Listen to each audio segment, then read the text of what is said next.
Bismillah wa salatu wa salam ala nabiyyina Muhammad. So, continuing on with those things with in relation to wiping over the socks or wiping over the leather socks or things that are covering your feet, is that the way in which we wipe over our socks is that we wet our hands, once we're making wudu, fadli. So you make normal wudu, and then you have water on your hand, and you just wipe over your sock, like from the tip of your toes to your ankle. Okay? So you just go like this, just with your hand. So you have water on your hand, and you wipe it like that. You do not have to have a handful of water and pour it on your socks. You don't pour it on, no, because it's wiping on the socks. That's something that's very important because some people, they misunderstand that. Another important issue is that when we wipe over the sock, so we only wipe over what? We wipe over the top. We don't wipe underneath the sock. And we don't wipe the whole sock.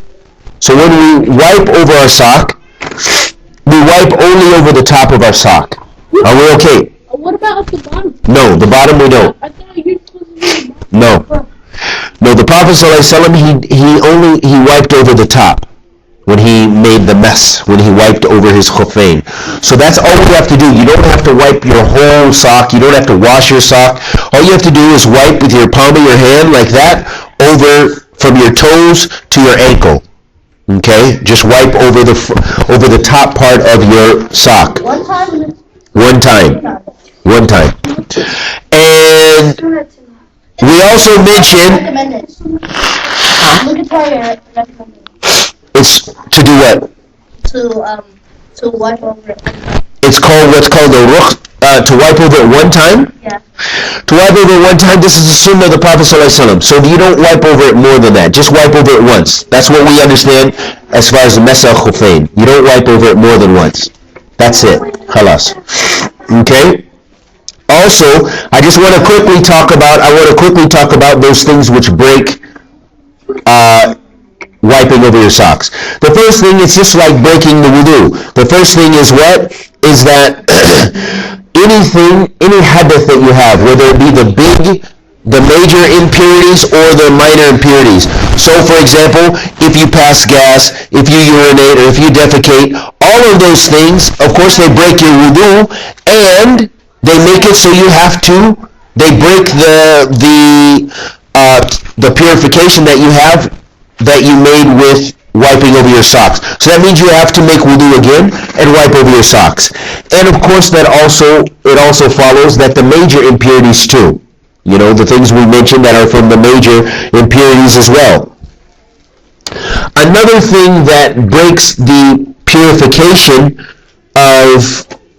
that you have regarding your socks is if some of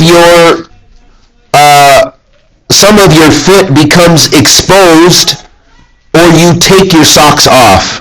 If you take your socks off while you had the tahara, when you had wiped over your socks, then the ulama, the scholars, they say that you cannot wipe over your sock after that. You have to make a new tahara, you have to make wudu again, and you have to wash your feet. You cannot just take one sock off and then put it back on and then wipe over it. So those are the major things which invalidate your wiping over the sock. And again, we already talked about the time for wiping over the sock, and the next time we'll actually talk about some other things like wiping over your imama for the men, or for a khimar for the women if it's something that's difficult to take off and remove. We'll talk about some of those things the next time, and we'll just keep it brief, and we just wanted to talk about those things which nullify wiping over the socks. Wa sallallahu wa sallam ala nabiyyina Muhammad.